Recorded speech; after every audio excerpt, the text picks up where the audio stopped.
My fellow Americans, I want to speak to you tonight about the troubling events of the past week. As I have said, the incursion of the U.S. Capitol struck at the very heart of our republic. It angered and appalled millions of Americans across the political spectrum. I want to be very clear. I unequivocally condemn the violence that we saw last week. Violence and vandalism have absolutely no place in our country and no place in our movement. Making America great again has always been about defending the rule of law, supporting the men and women of law enforcement, and upholding our nation's most sacred traditions and values. Mob violence goes against everything I believe in and everything our movement stands for. No true supporter of mine could ever endorse political violence. No true supporter of mine could ever disrespect law enforcement or our great American flag. No true supporter of mine could ever threaten or harass their fellow Americans. If you do any of these things, you are not supporting our movement, you are attacking it, and you are attacking our country.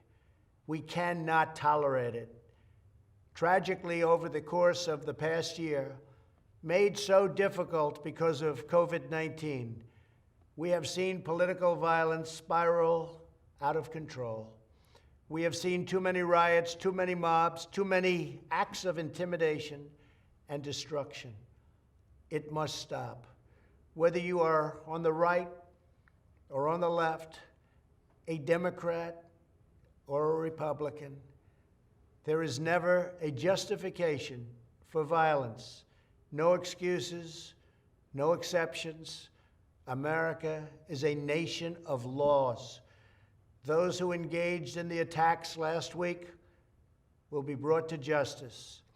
Now I am asking everyone who has ever believed in our agenda to be thinking of ways to ease tensions, calm tempers, and help to promote peace in our country. There has been reporting that additional demonstrations are being planned in the coming days, both here in Washington and across the country. I have been briefed by the U.S. Secret Service on the potential threats. Every American deserves to have their voice heard in a respectful and peaceful way. That is your First Amendment right. But I cannot emphasize that there must be no violence, no law-breaking, and no vandalism of any kind. Everyone must follow our laws and obey the instructions of law enforcement. I have directed federal agencies to use all necessary resources to maintain order. In Washington, D.C., we are bringing in thousands of National Guard members to secure the city and ensure that a transition can occur safely and without incident. Like all of you, I was shocked and deeply saddened by the calamity at the Capitol last week. I want to thank the hundreds of millions of incredible American citizens who have responded to this moment with calm, moderation, and grace. We will get through this challenge just like we always do. I also want to say a few words about the unprecedented assault on free speech we have seen in recent days.